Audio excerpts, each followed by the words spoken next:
इस लेक्चर के जो नोट्स हैं पीडीएफ फॉर्म में, वो मैं डिस्क्रिप्शन में अटैच कर रही हूँ, तो वो आप वहाँ से डाउनलोड कर सकते हैं। अस्सलाम वालेकुम, my name is Faiza Latif and welcome to my channel. आज हम क्या डिस्कस करने वाले हैं? आज हम डिस्कस करने वाले हैं एक बहुत ही इम्पोर्टेंट टॉपिक को, और इसकी इम्पोर्टेंस जो है वो किसके लिए है? इसकी इम्पोर्टेंस है उन स्टूडेंट्स के लिए जिन्होंने एग्ज़ाम देना है कोई भी, और उनको जो है ऐसे अटैम्प्ट करना है या कोई इस तरह का एनालिसिस प्रेजेंट करना है अपने किसी इकोनॉमी से रिलेटेड सब्जेक्ट से या करंट अफेयर्स से रिलेटेड सब्जेक्ट से। तो ये जो वीडियो है ये उनके लिए बेनिफिशियल है। और दूसरा इसका एक जो पर्सपेक्टिव है वो ये है कि इन द वर्ल्ड और कोई भी जो भी अफेयर्स चल रहे हैं, इम्पॉर्टेंट अफेयर्स चल रहे हैं, उनका नॉलेज जो लोग जो है लेना चाहते हैं अप टू डेट, तो उनके लिए जो ये वीडियो है ये बहुत ही यूज़फुल होने वाली है। तो लेट्स स्टार्ट। जैसा कि आपको नज़र आ रहा है कि टॉपिक लिखा हुआ है श्रीलंका बैंकरप्ट। सबसे पहले तो हम ये करेंगे डिस्कस कि जी बैंकरप्ट होता क्या है। बैंकरप्ट का ये मतलब होता है कि जब कोई पर्सन या कोई ऑर्गेनाइजेशन अपने डेट्स को पे करने के काबिल नहीं रहती, उनके पास पैसे ख़त्म हो जाते हैं, तो उसको अपने जितने भी एसेट्स हैं या जितने भी पैसे हैं वो सब दे कर भी उसके बावजूद उनका जो डेट है वो नहीं पूरा हो पाता, अपनी ज़रूरियात को पूरा करने के लिए पैसे उनके पास नहीं आ पाते, तो इसको क्या कहा जाता है? बैंकरप्सी कहा जाता है। और ये कहा जाता है कि ये कंट्री या ये पर्सन जो है वो बैंकरप्ट हो गया है, ये जो है अनएबल हो गया है कोई भी डेट पे करने के लिए। अच्छा जी, कुछ दिन पहले ये न्यूज़ चलती है कि जी जो श्रीलंका है वो बैंकरप्ट हो गया है, और बैंकरप्ट होने के बाद जो वहाँ पर कंडीशन है, प्रेजेंट कंडीशन है, वो क्या चल रही है उसको हम देखते हैं इस हेडिंग में कि वहाँ करंट सिचुएशन क्या है। सबसे पहली जो ये है कि जी फूड अवेलेबल नहीं है लोगों के लिए, no food left for people, लोगों के लिए के पास खाने के लिए नहीं है, लोगों के पास पीने के लिए पानी नहीं है, लोग सड़कों पर आ गए हैं। देन है जी सोशल मीडिया बैन हो गया है, there are no like resources to run this kind of services और दिस काइंड ऑफ एक्टिविटीज़। एक कर्फ्यू जो है वो कर दिया गया है, नाफिज कर दिया गया है। श्रीलंका में जो प्रेसिडेंट का हाउस है उसको बार बार अटैक किया जा रहा है। जो सब्जेक्ट्स हैं, जो पीपल हैं, जो पब्लिक है, that is attacking on the president house. तो एक सिविल अनरेस्ट जैसी सिचुएशन जो है वो बनी हुई है श्रीलंका में, क्योंकि आप देखें कि बहुत ही सीवियर कंडीशन है कि अगर आपकी पब्लिक के पास, आवाम के पास खाने के लिए पैसे ख़त्म हो जाएंगे, पीने के लिए पानी ख़त्म हो जाएगा, आपका कंट्री जो है वो कोलैप्स कर जाएगा, तो you can have the idea कि क्या सिचुएशन हो सकती है। इवन इसकी एक बहुत ही बदतरीन मिसाल इस तरह से दी जा रही है कि जो गवर्नमेंट है उसको अपना ऑफिस चलाने के लिए जो पेपर्स हैं वो भी उनके पास अवेलेबल नहीं है। बच्चों का एग्ज़ाम लेने के लिए स्कूलों में उनके पास जो है वो पेपर अवेलेबल नहीं है। This is just one example of the shortage के किस तरह की कंडीशन है। कंडीशन को जो है वो स्वेरिटी बताने के लिए ये डिफरेंट जो है वो पिक्चर्स प्रेजेंट की गई हैं।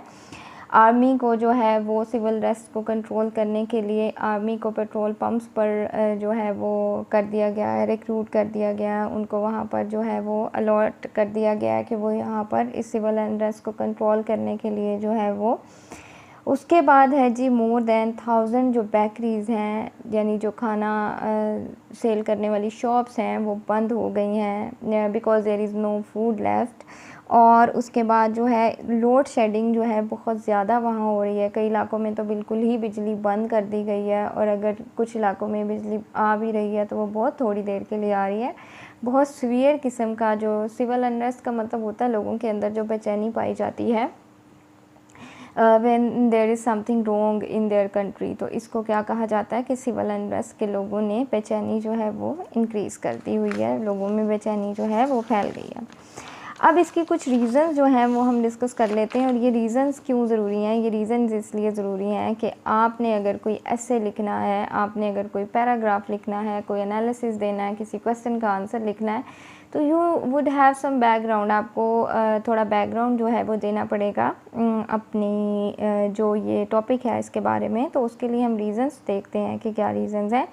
सबसे पहले तो ये कि जो श्रीलंकन गवर्नमेंट है उसने अपनी जो रियाया है, अवाम है, उनको टैक्स कट दिया था। टैक्स कट का ये मतलब होता है जहाँ पर बहुत सी जो टैक्स रिबेट्स दे दिए जाते हैं किसी भी सर्विस पर, तो उसको कहा जाता है टैक्स कट। और ये क्यों दिया जाता है, ये किसी जो खुशहाल कंट्रीज़ हैं उनको तो चले ये सूट करता है कि वो रिबेट दे दें, लेकिन जो डेवलपिंग कंट्रीज़ हैं या जो अंडर डेवलप्ड कंट्रीज़ हैं, they can't afford such facility, they can't afford such luxury और रिबेट।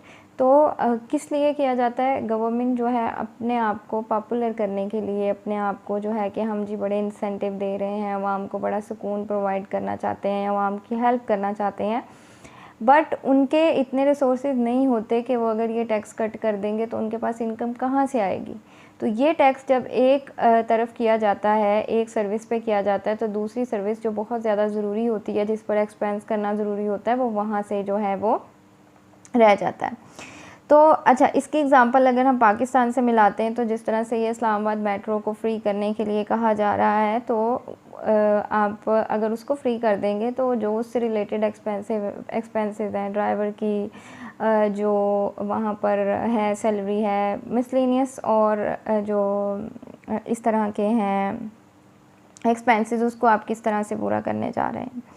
तो इस वजह से इनकम कम हो जाती है and then there is like के जी आपके पास पैसे नहीं बचे।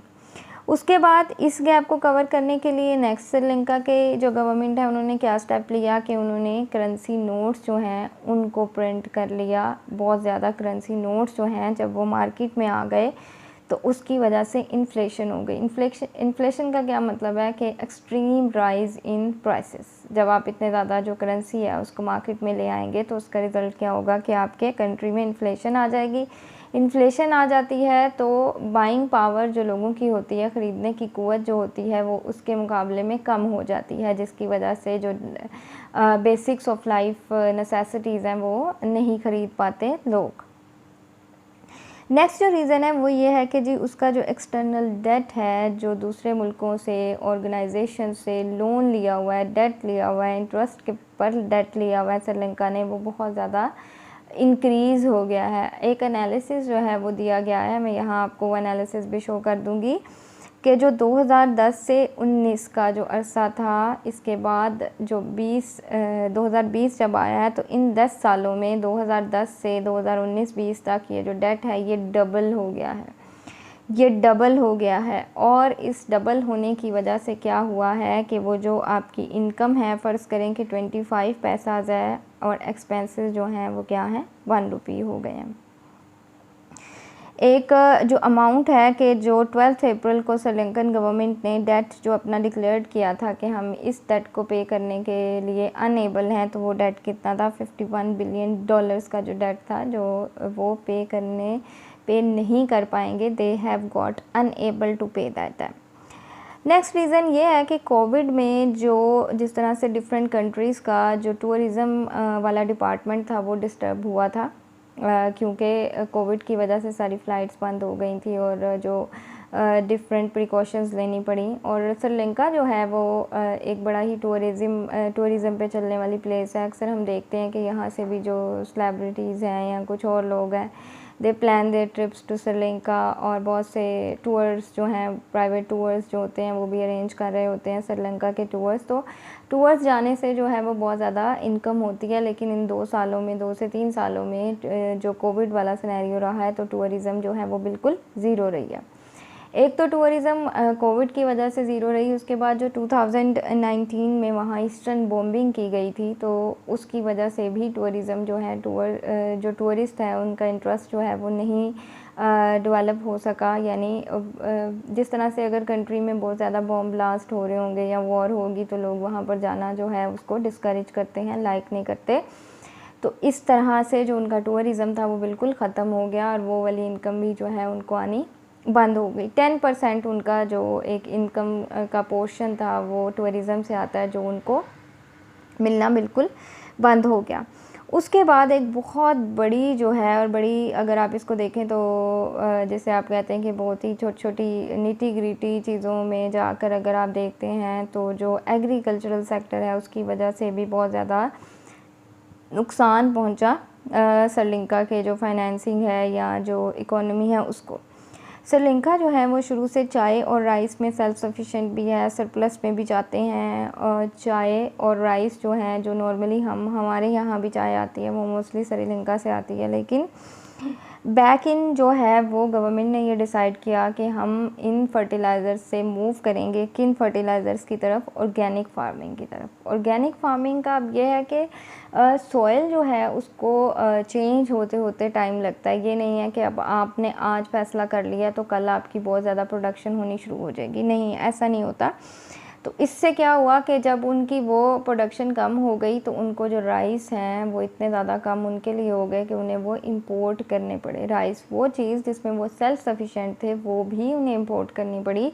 और वो एक एस्टीमेट के अकॉर्डिंग एक एक्स्ट्रा जो उसमें उनको एक्सपेंस करना पड़ा, दैट वाज ऑफ $450 मिलियन का जो है उन्हें एक्सपेंस करना पड़ा राइस पर, क्योंकि वो उनकी मेन मतलब जो उनकी मेन फूड है राइस उनमें से एक है। और वो शुरू से मतलब अपनी आवाम जो है उनकी, क्योंकि वो उसमें खुद कफील भी थे, अपना भी प्रोड्यूस कर रहे थे। सरप्लस का मतलब होता है अपनी ज़रूरत से ज़्यादा भी वो उसको कर रहे थे, जिसको वो इंजॉय कर रहे थे। बट क्या हुआ कि जो ये वाली फैसिलिटी थी ये भी ख़त्म हो गई, और इस एग्रीकल्चरल मिसहैप की वजह से भी इकोनॉमी को बहुत ज़्यादा नुकसान पहुंचा।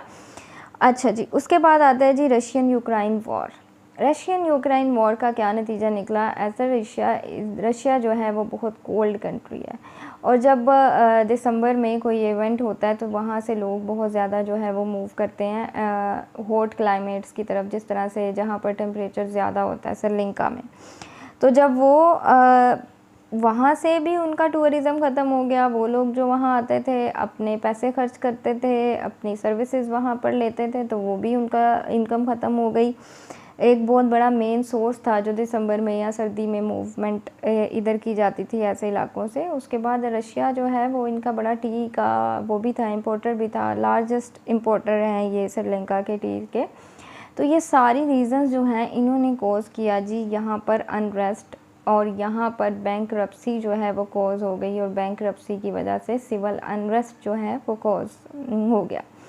तो ये था एक छोटा सा लेकिन इम्पोर्टेंट एनालिसिस के श्रीलंका जो है वो बैंकरप्ट हुआ है, तो उसकी इफ़ेक्ट्स क्या हुए हैं, उसकी रीज़न्स क्या थी, और जो डिफरेंट बैंकरप्सी है इसका कॉन्सेप्ट जो है वो क्या है। आई होप सो कि ये आपके लिए बहुत बेनिफिशियल होगी, और आप इसको एज़ पर योर नीड्स अपना जो भी आपका रिटर्न है या कोई और एनालिसिस अगर आप देखना चाहते हैं तो आप इसको जो है वो गो थ्रू कर सकते हैं। Thank you so much.